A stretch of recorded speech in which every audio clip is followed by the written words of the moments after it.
Leviticus Chapter 1.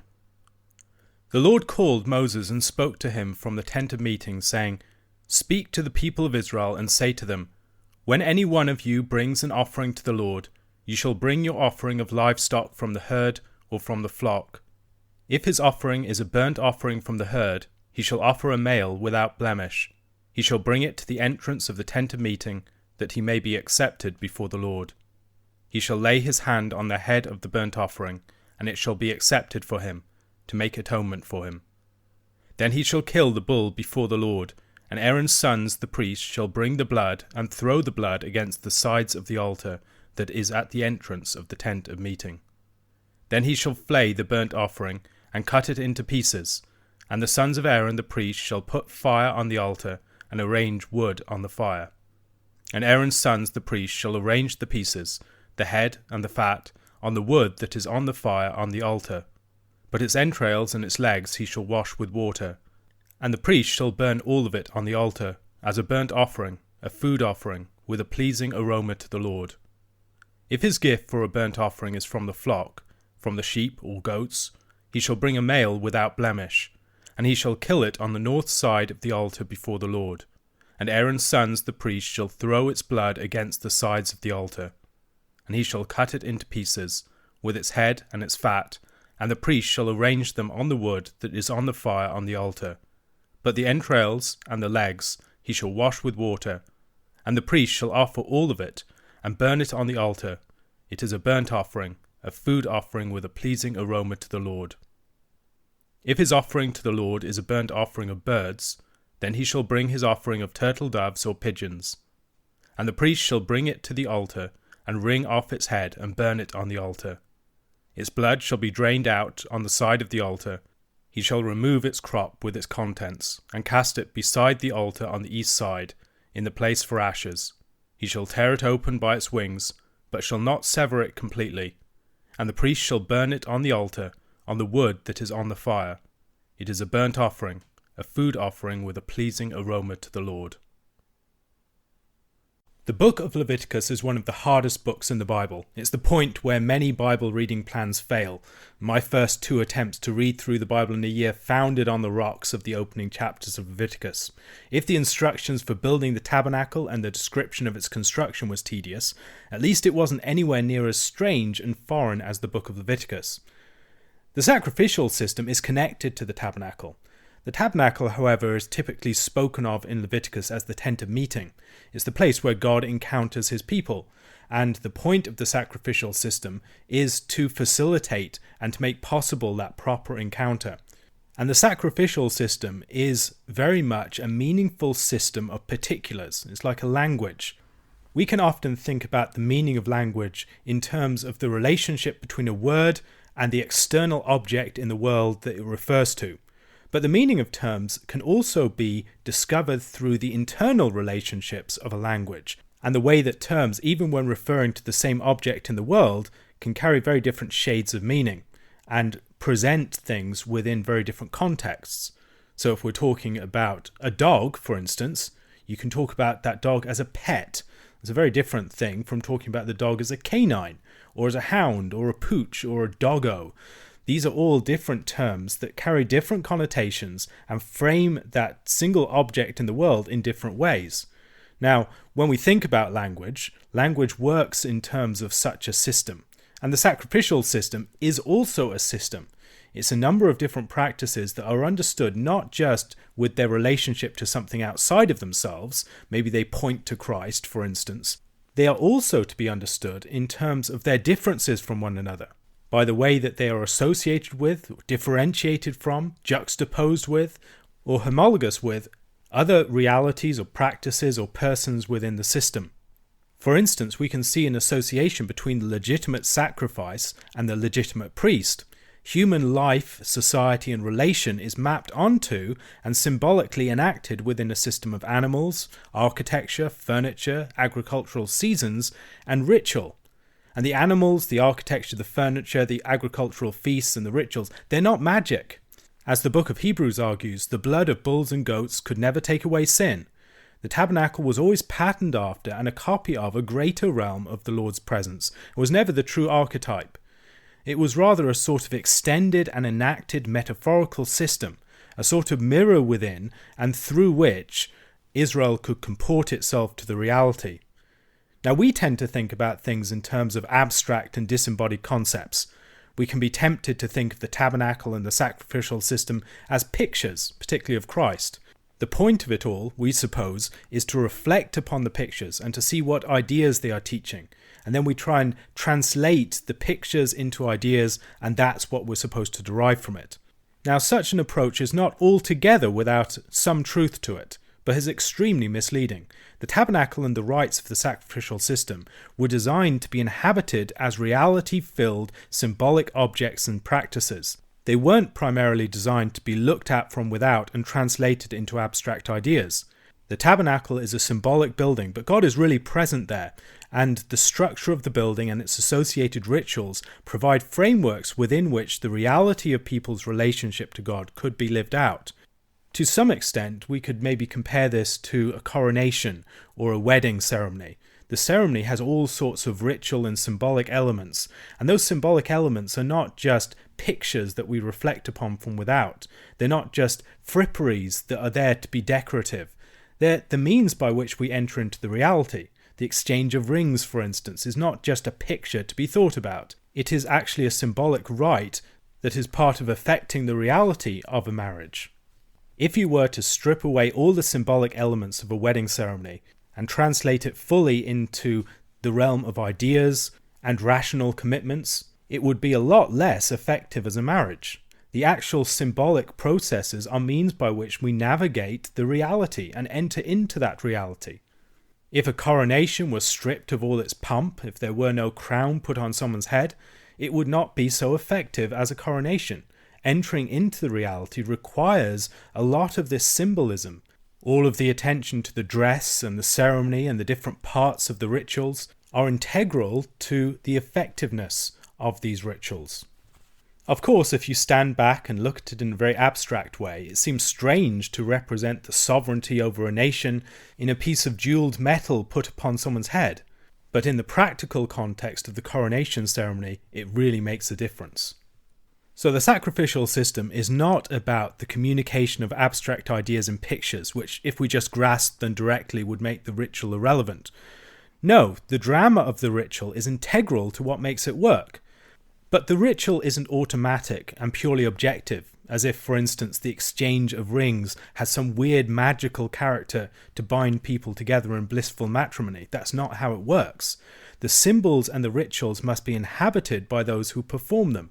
The tabernacle, for instance, isn't a talisman, and the sacrifices don't substitute for hearts far from God. However, properly inhabited, the sacrifices and the tabernacle comport people and genuinely relate people to God in an appropriate way. It's giving the reality through the symbol. The whole sacrificial system, then, is an extended system of metaphor, a poetic mapping of Israel's life onto the animal and vegetable reality of creation. It's ordered around an architectural symbol that is a macrocosm of the human body and a microcosm of society, the creation, and the wider cosmos. Israel was to understand and to articulate its existence and its fellowship with God in terms of this profoundly material and particular reality. And the created cosmos was not for them merely a site for the operation of abstract mathematical laws upon generic particles. It wasn't just a reservoir of raw material to be extracted and pressed into the service of humanity's power, nor was it just a realm of beautiful surface spectacles to gaze upon. It was a charged realm of meaning and communion where the particular objects of the world bore divine truth. And such a system of analogies places the particular and its realm of differences into sharp relief. The animals of the sacrificial system and the dietary laws, for instance, present Israel with a system by which to understand and be formed into its unique place within the world. Clean and unclean, sacrificial and non-sacrificial animals, and the many other distinctions within each category are metaphorical frameworks for thought. They're a concrete framework designed to teach the art of discrimination in the realm of the particular that could not contrast more with our very abstract systems of thought. The people relate to God through specific and symbolic sacrificial practices. in which the restoration of their relationship with and their new comportment of themselves towards God is symbolically enacted by them in the sacrificial rites. Now, within this sort of framework, within this way of viewing the world, particular differences assume great salience. Male and female, Jew and Gentile, circumcised and uncircumcised, priest, ruler, people, firstborn and later born, cooked and raw, seed time and harvest, boiled and roasted, within the camp, without the camp, clean and unclean, feast, fast, ordinary time, morning, evening, etc. All of these differences are highlighted through metaphorical and poetic frameworks of thought and practice that are designed both to bear considerable weight and to have authoritative and theological force. To sacrifice a donkey, for instance, rather than a bull for the priest, would be a violation of truth. It wouldn't just be the breaking of an arbitrary ritual command. It would be misrepresenting the place of the priest within the system. Now, this may seem all very primitive to us, but within this framework, Israel had a far more sophisticated practical framework for grasping its relationship to God than we generally do with our abstract theological concepts. The power of the sacrificial system is that as animals represented Israel and its various members, by performing sacrifice through symbolic substitutes, Israel could represent its own proper approach to God. However, the sacrifices also highlighted that something was lacking, as the animals substituted for human beings at the crucial point. So human beings weren't actually sacrificing themselves to God. They were giving animal substitutes instead of sacrificing themselves. But the suggestion being that there's something lacking. There is some need for the human being to offer himself to God, and something needs to provide for that. The animal can represent it, but it can't actually fulfill the reality of it. Something is still missing.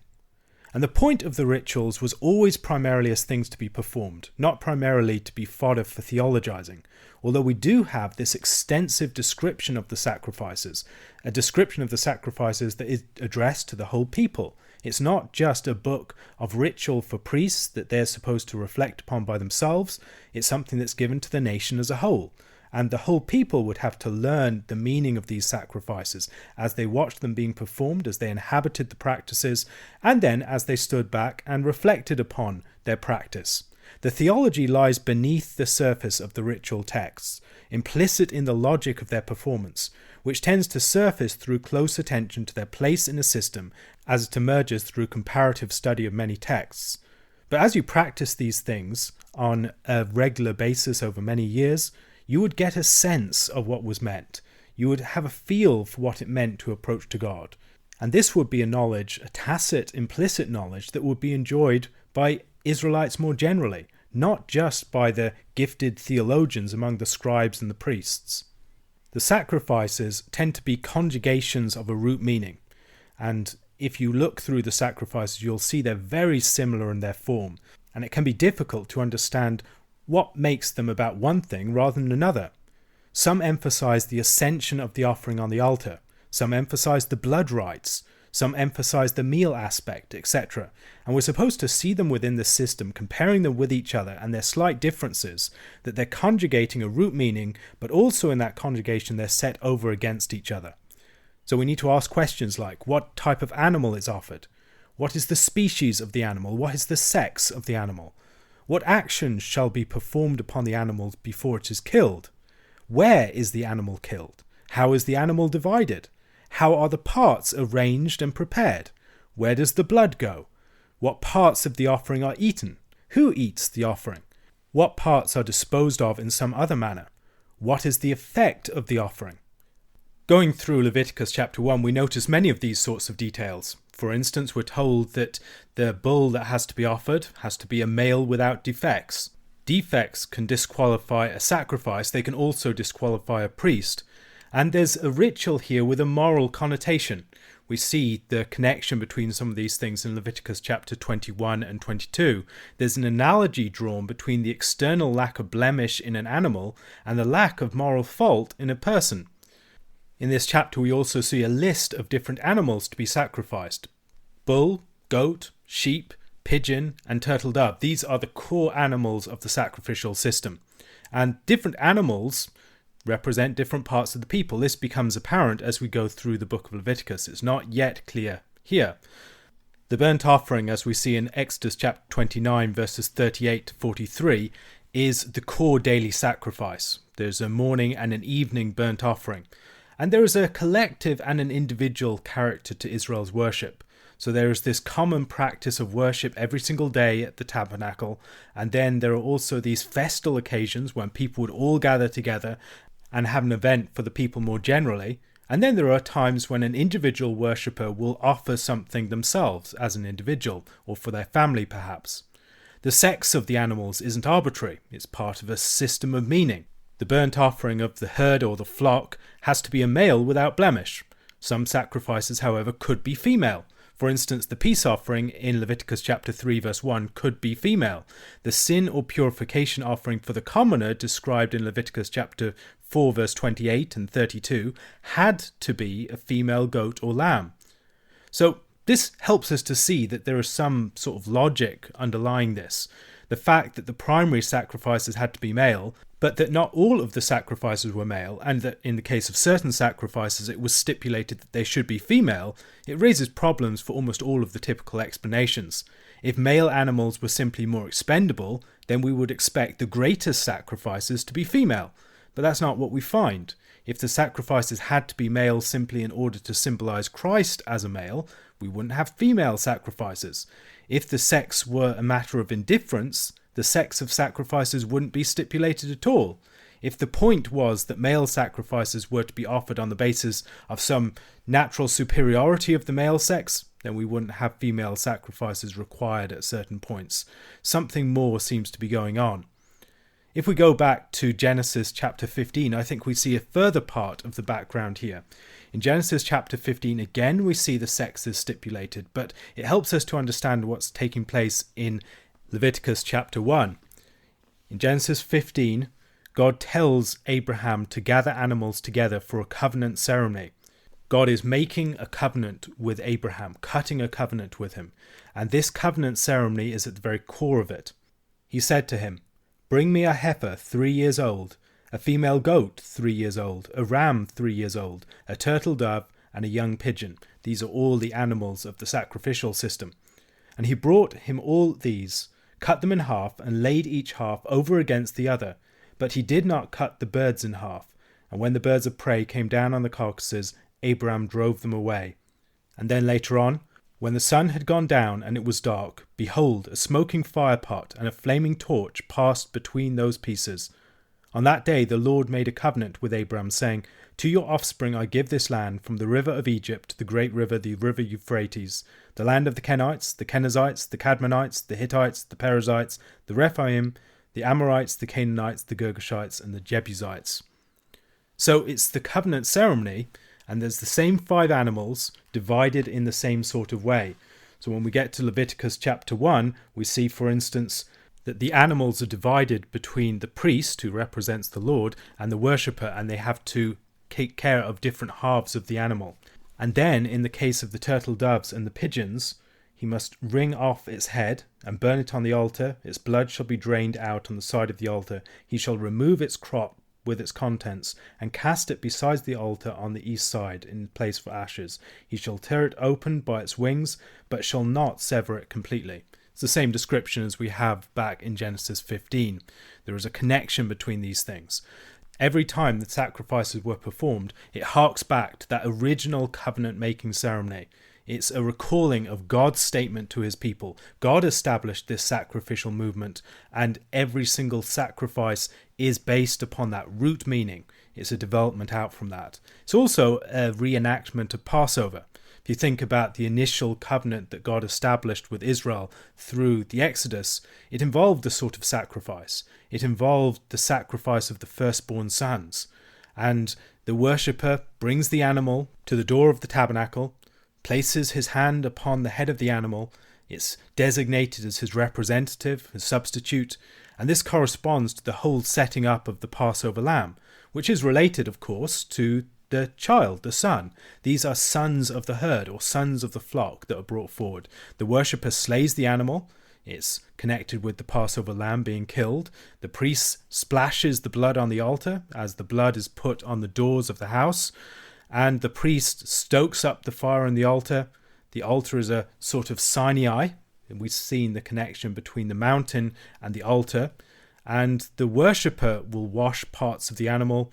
This is Israel's passage through the water to God's presence. Those parts that are washed are placed onto the altar fire, and it turns it to smoke, and this corresponds to the ascent upon the mountain. And whenever any sacrifice was being offered then, it was a replaying of the history of the Exodus and the making of the covenant at Sinai. It was also looking back to God's forming of the covenant with Abram at the very beginning. And in the deep background there's something more. Eden. It's the return to the sanctuary, to fellowship with God, to that place that people have been cut off from. The word for the person who brings forward the sacrifice at the beginning of this chapter is Adam. When an Adam brings an offering to the Lord, it's a return to the realm of God's presence. It's drawing our minds back perhaps to Cain and Abel. This is the proper sort of approach to God that overcomes the anxiety that your sacrifice might not be accepted. If you approach in this proper manner, you will be accepted. God will invite you into his presence. The Lord called Moses and spoke to him. That's the sentence that introduces this chapter. It's the introduction to the speeches more generally. That expression, the Lord spoke to Moses saying, is repeated on several occasions throughout this book, 37 occasions I think actually. Chapter 1 to 3 is a single speech, all held by this initial introduction. And there is some difference on this particular occasion, because the Lord calls first and then speaks. We might think about the events of the burning bush in Exodus chapter 3 verse 4 and Sinai also in chapter 19 verse 3. As we go through Leviticus, it will also become apparent that this is occurring before the events of Exodus chapter 40. The tabernacle has not yet been fully set up. So this is happening within the tent of meeting, which is mentioned in chapter 33, the tent of meeting which is set outside of the camp where God speaks to Moses. The ascension offering seems to be the sacrifice par excellence, which is why it's mentioned first of all, why it's the one at the very heart and beginning of the book of Leviticus. It involves bulls from the herd, or sheep or goats from the flock, or turtles and pigeons as birds. These animals are the set of the animals of the sacrificial system, representing Israel as a nation in all its different members. So the bull represents the whole congregation, or represents the high priest. The goat represents the leader of the people, the male goat. The sheep can represent the common person of the flock. The turtle doves and the pigeons can represent the poor among the people. And so the whole nation is represented through this set of animals in its distinctive parts. This chapter introduces us to some of the fundamental elements of sacrifices that will be developed in different ways in the chapters that follow. For specific sacrifices that emphasize a particular element of the sacrificial rite for a particular purpose. So if you're dealing with expiation or purification, the blood is particularly important, the blood rite part of it. If it's the peace offering, it's the meal part of it that's particularly important. And these fundamental sacrifices can be joined together in particular ways for larger ceremonies such as the Day of Atonement. We also can see deviations from the fundamental template in specific cases. We should be especially attentive on such occasions, as those sorts of deviations are meaningful and can also serve to illuminate the underlying logic. When we think about sacrifice as Christians, our temptation is to think about it narrowly in terms of death, whereas in many cases the death of the animal is not actually that prominent within the rite. It's something of secondary importance. In the case of the whole burnt offering, the death is given a bit more significance. There's the hand placed upon the head of the animal, it's killed in a specific place, which is where the most holy sacrifices had to be killed more generally. And sacrifices that had to be killed in this particular place before the Lord could often be associated with the burnt offering. They're sacrificed there because it is most holy, like the burnt offering. The point of the sacrifice, however, has a lot more to do in many cases with where the blood is put. It's the expiation or the purification that's involved. Or maybe it's the case that it's a meal that's supposed to be shared. And so it's the eater that's particularly important. Who is going to eat this and where are they going to eat it? Once we've moved beyond a narrow fixation upon the death of the animal as a substitutionary atonement or something like that, we'll begin to see that a lot more things are comprehended within the sacrificial system than we might initially have supposed. So the whole ascension offering is the lifting up of this animal to God's presence, the ascension of that animal as a representative of the worshipper into God's presence. So it's not just about the death, it's about the rising up into God's presence in the smoke. The tribute offering is something that is given as an offering or gift to the Lord. The peace offering is something that is eaten with the Lord, a fellowship of communion. And the purification offering is dealing with sin through blood. It's purifying things, expiating. The trespass offering is a sort of repayment of God. It's restitution for something that has been taken from God. As the logic of the sacrificial system starts to come together then, we'll see it's a vast and beautiful and very subtle and nuanced system that helps us to understand what it means to approach God. It's one of the reasons why we should spend time in the book of Leviticus. There is much to reward us here, much to enlighten us, much to help us to understand what Christian worship means, what the work of Christ means, not just in the event of his death, but also in his resurrection and ascension, also in his work in the Holy of Holies, in the heavenly temple, and how his blood avails for us in that realm. A question to consider. Comparing the description of the whole burnt offering or the ascension offering within this chapter with the chapters that follow and the sacrifices within them, what are some of the most notable similarities and also variations between the sacrifices that share this fundamental template? Mark chapter 2 verse 23 to chapter 3 verse 12. One Sabbath he was going through the grain fields, and as they made their way, his disciples began to pluck heads of grain. And the Pharisees were saying to him, "Look, why are they doing what is not lawful on the Sabbath?" And he said to them, "Have you never read what David did, when he was in need and was hungry, he and those who were with him, how he entered the house of God in the time of Abiathar the high priest, and ate the bread of the presence, which it is not lawful for any but the priest to eat, and also gave it to those who were with him? And he said to them, The Sabbath was made for man, not man for the Sabbath. So the Son of Man is Lord even of the Sabbath." Again he entered the synagogue, and a man was there with a withered hand. And they watched Jesus to see whether he would heal him on the Sabbath, so that they might accuse him. And he said to the man with the withered hand, "Come here." And he said to them, "Is it lawful on the Sabbath to do good, or to do harm, to save life, or to kill?" But they were silent. And he looked around at them with anger, grieved at their hardness of heart, and said to the man, "Stretch out your hand." He stretched it out, and his hand was restored.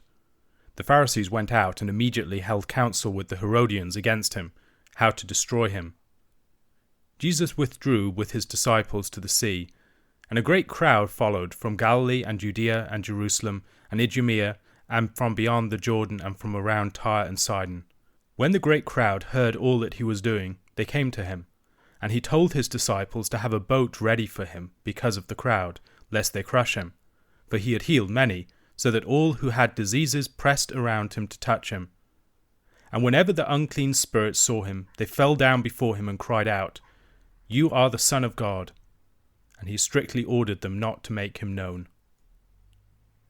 The conclusion of Mark 2 and the beginning of Mark 3 continue and conclude the sequence of events begun with the healing of the paralytic at the beginning of Mark 2. While Jesus' power, the problems of his rising fame, and the secret of his messianic identity were forefront in chapter 1, chapter 2 and the beginning of chapter 3 begin a series of controversies. These controversies are about specific issues: the forgiveness of sins, eating with tax collectors and sinners, fasting and not fasting, picking the grain on the Sabbath day, and healing on the Sabbath. Sin and forgiveness is a common theme of the first two controversies. Eating is a common theme of the second to the fourth, and Sabbath is the common theme of the fourth and the fifth. While there are unifying themes of controversy, there is a deeper issue beneath the surface throughout, which is the identity of Jesus. He is the Son of Man who forgives sins. He is the bridegroom who has come to his people. He is the new David. He's the Lord of the Sabbath. Within the controversies, then, we are getting a clearer picture of who Jesus is. Jesus' actions on the Sabbath demonstrate that he is the one who gives rest. This is the true intent of the Sabbath. And the Sabbath stories are easily misunderstood as Jesus presenting some casuistic understanding of what the Sabbath law required in a way that circumvents something of the purpose of the law. That's not what's going on. Rather, Jesus is revealing the purpose of the law, what it was all about, and his fulfillment of it. He's not just trumping the law with his authority, he's fulfilling it. The disciples were permitted by the law to eat of the grain as they passed through a field, as a form of gleaning. The issue was that they were doing so on the Sabbath, when what they were doing would count as work. And so Jesus' question concerning the behavior of his disciples, for whom he is expected to bear some responsibility. And he gives the example of David in response to the objection of the Pharisees. In 1 Samuel chapter 21, verses 1 to 7, David and his hungry men were permitted to eat of the shewbread, which was usually restricted for the priests. They would offer it 1 week, and then at the end of the week they would be able to eat it. Ahimelech, the priest, recognized that the law of the shewbread existed for the good of God's people, not merely as an end in itself, and gave it to David. And in these circumstances, the hunger of David and his men took precedence.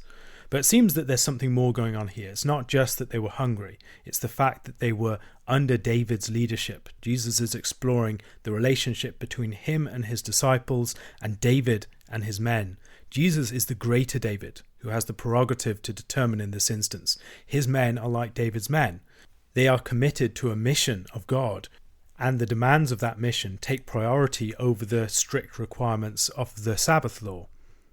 In the parallel passage of Matthew 12, Jesus also points out that the work of the priests isn't counted as Sabbath-breaking work because it's in service of the temple, and Jesus is one who is greater than the temple. The Sabbath was made to give rest to man, not to subject man to bondage. And the Son of Man is the Lord of the Sabbath. He is the one who gives the true rest that the Sabbath bears witness to. Mark records Jesus saying that this occurred in the time of Abiathar the priest, who was actually Ahimelech's son, and various explanations have been advanced to account for this seeming inaccuracy. My inclination is to say that Abiathar is mentioned because he was the more prominent than his father, and Jesus wanted to evoke the larger story of David and the role that Abiathar played for David in the coup of Absalom, which would help to explain further his mission and the relationship between him and the people who were challenging him. In Jesus' response to the challenge to the actions of his disciples in the grain fields, he makes an analogy depending upon David and his followers, aligning himself with David. The argument that Jesus is presenting then depends in large measure upon the authority of him as the leader of his men. He presents himself as the eschatological Son of Man again, and as the Lord of the Sabbath as such. Jesus moves from the more general point about the Sabbath being for man to the greater point of the Son of Man being the Lord of the Sabbath. It might be worth considering here the way that the Son of Man is also a corporate figure in Daniel chapter 7, not just an individual, but a representative of the people. Jesus is the Son of Man as the Messiah, and his people also participate in this. David leads his men, and as his men share in the authority of his mission, they can enjoy a similar prerogative, a prerogative that means that their needs can take priority over the law of the Tabernacle, and in this case, of the Sabbath. Jesus is the eschatological Son of Man, the one who establishes the original purpose of the Sabbath in its great fulfillment in the last days. Jesus then heals a man with a withered hand on the Sabbath. Although the man isn't in urgent need, Jesus gives rest on the Sabbath, which fulfills again the intent and the commandment of the Sabbath. Sabbath keeping is about giving life and healing, not about laying burdens upon people. Perhaps we're supposed to hear the story of the withering and the restoring of Jeroboam's hand in 1 Kings chapter 13 behind the story here. Jeroboam's hand was withered because of false worship, and then it's restored to him in an act of grace. Our passage ends with a section that exhibits many of the things that we've seen so far, and so serves as a fitting culminating expression of its themes. Jesus needs to withdraw from the huge crowds that are gathering around him. They're falling upon him, pressing upon him, and the extreme response to his presence. People are just trying to touch him to be healed. And this response is found not just from the crowds, but also from the demons who are falling down before him. Jesus displays great power in his healings and in his exorcisms. His ministry is characterized by an activity and an urgency and a speed and immediacy. As we study Mark, we should get a sense of Jesus as the king, the one who's moving from place to place, the one who's engaged in a sort of military campaign against the forces of the evil one, the one who's bringing salvation and healing wherever he goes, the one who's drawing these great crowds and rising in his fame. Jesus is a new David. He's the eschatological Son of Man. He's the Lord of the Sabbath, and he's the one who can forgive sins. A question to consider. Jesus' teaching and practice concerning the Sabbath maybe suggests the Sabbath being thought of less as a command that people are subject to and under than as a mission to complete. Jesus is the one who gives the rest of the Sabbath to people. Jesus is the one who is the Lord of the Sabbath, whose mission is a sabbatical mission. How might our practice as Christians be reformed as we think about the Sabbath in this particular way?